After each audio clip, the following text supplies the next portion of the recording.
नमस्कार दोस्तों। तो एप्पल अपने इकोसिस्टम में एक अपना डॉक्टर लाने जा रहा है। एप्पल अपने मोबाइल में एक नया एआई डेवलप करने जा रहा है जो डॉक्टर का काम भी करेगा। ये एआई आपके पूरे हेल्थ को देखेगा। बस आपको अपना नेम, एज, जेंडर एंटर करना पड़ेगा और फिर वो आपके प्रॉब्लम्स को ट्रैक करता रहेगा। जैसे एप्पल वॉचेस में ट्रैकर लगे होते हैं और वो आपके हेल्थ को ट्रैक करते रहते हैं, वैसा ही कुछ एप्पल अपने मोबाइल्स में भी लाने जा रहा है जो आपके प्रॉब्लम्स और हेल्थ प्रॉब्लम्स को ट्रैक करेगा। और शायद आप इससे पूछ भी सकते हैं अपने डाइट प्लान के बारे में, या अगर आपको कुछ हुआ हो तो तब भी क्या डाइट प्लान होगा, वो भी आप इससे पूछ सकते हैं। तो इससे आपको जो डाइटिशियन की ज़रूरत पड़ती थी वो शायद अब ना पड़े। चलिए अब बात करते हैं गिबली आर्ट के बारे में। तो गिबली आर्ट इस टाइम पर बहुत ज़्यादा पॉपुलर हो गया है। सभी लोग अपने इमेजेस को गिबली आर्ट में कन्वर्ट कर रहे हैं और इसका फ़ायदा चैट जीपीटी को हो रहा है। वो आपके फेशियल डाटा से अपने एआई को ट्रेन कर रहा है और इसके लिए उसको कोई बोलने वाला भी नहीं है।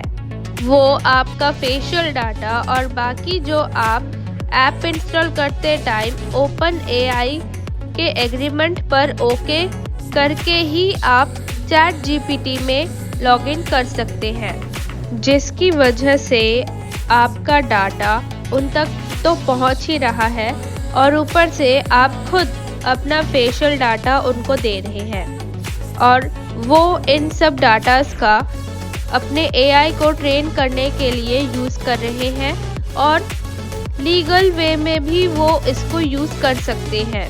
उन्हें कोई बोलने वाला भी नहीं होगा। और गिबली आर्ट को लोग इतना ज़्यादा पसंद कर रहे हैं कि सभी अपने इमेजेस गिबली आर्ट में ही कन्वर्ट कर रहे हैं और इससे चैट जीपीटी का सर्वर मेल्ट डाउन हो रहा है। तो दोस्तों, एक्स जो पहले ट्विटर था उसमें करीब 20 करोड़ लोगों का डेटा चोरी हो चुका है। एक्चुअली जनवरी 2025 में ये डेटा ब्रीच हुआ था और ये न्यूज़ इलॉन मस्क ने भी किसी को नहीं बताया।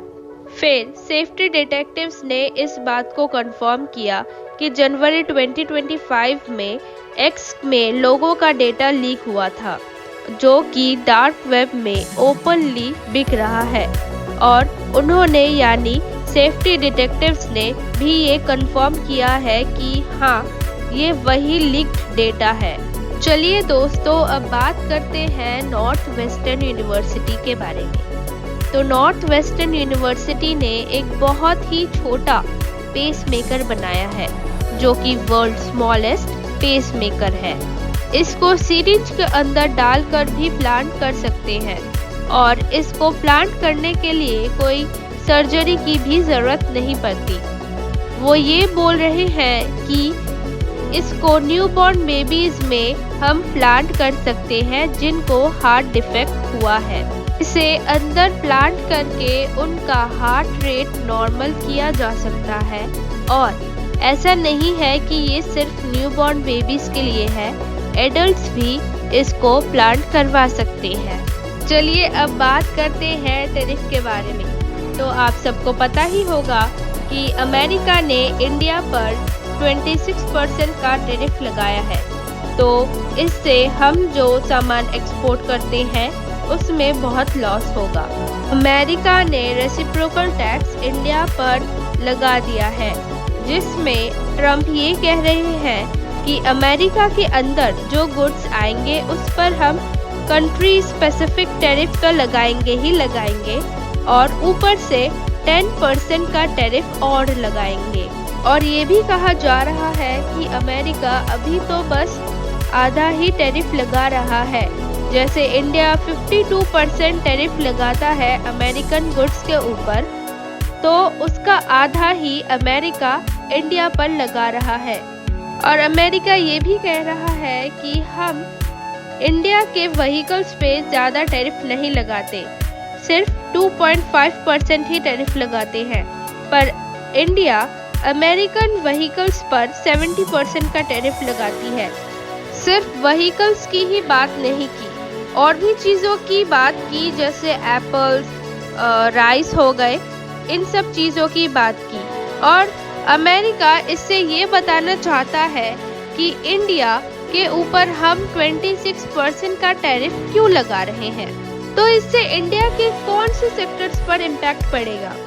तो वो सारे सेक्टर्स पर इम्पैक्ट पड़ेगा जो अमेरिका में अपना गुड एक्सपोर्ट करते हैं, जैसे फूड आइटम्स हो गए, vegetable, fruits, gold, silver, textile, electronic items, इन सब पर 26% का टैरिफ लगाया जाएगा।